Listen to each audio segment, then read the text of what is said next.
let's talk about Tottenham real quick. I don't know, but some part of me knew that they would struggle against Wolves. Whether that was going to come in a defeat, I wasn't too sure, but my fears manifested. No, Wolves have improved a lot under Lopetegui, but Spurs, they are so flat when they play. They are just so flat.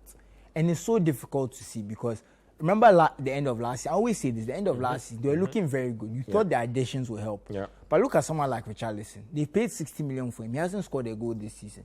There have been some injury issues here and there. He's playing more on the wing. But him and Son, and even Kulusevski, they are just not showing up. So Harry Kane is carrying all the goal scoring burden. Because Son has 5 goals this season? Yeah. Richarlison has 0. Kulusevski has 2. Wow. Reece Nelson has more goals than Kulusevski. That's crazy. And Reece Nelson, how many matches has he played? I think he came on in some game in October or November. He scored in October, September. He scored 2 goals, got injured. He's come back, scored again. Those 3 goals are more than Kulusevski. Richarlison, the less said about him, the better. Do Tottenham need to sack Antonio Conte? No, they don't need to sack. He's not interested in signing a new contract by the looks of it. But do they pull the plug before the season ends? There are 12 matches to be played. That's a lot of football. I doubt, because at the same time, right now, you are still 4th. Liverpool can catch you. There's still some hope there. But at this point, you have it. Newcastle are also there, but you are 4th. You are in the Champions League place. You are where you want to be. If you can get them Champions League football and leave, they at least have that cushion. They can buy players, reconfigure their squad, and then move from there. Because I don't believe Conte himself wants to stay. I don't know whether he's eyeing another job in Italy. I don't see him going back. A job could be opening up for him in Italy from the way things are going with certain teams over there. Well, you see, the Italy thing, for me, there's 2 issues there. Firstly, the jobs that are opening up are probably the 2 Milan jobs. Yep. And when I see the way Inter Milan are spending, that's not a job he wants to go back to. In fact, that was part of the issues he had with the board. They weren't spending enough. Yeah. So he's not going to go back there. Now look at AC Milan. They are very reluctant to spend. Yep.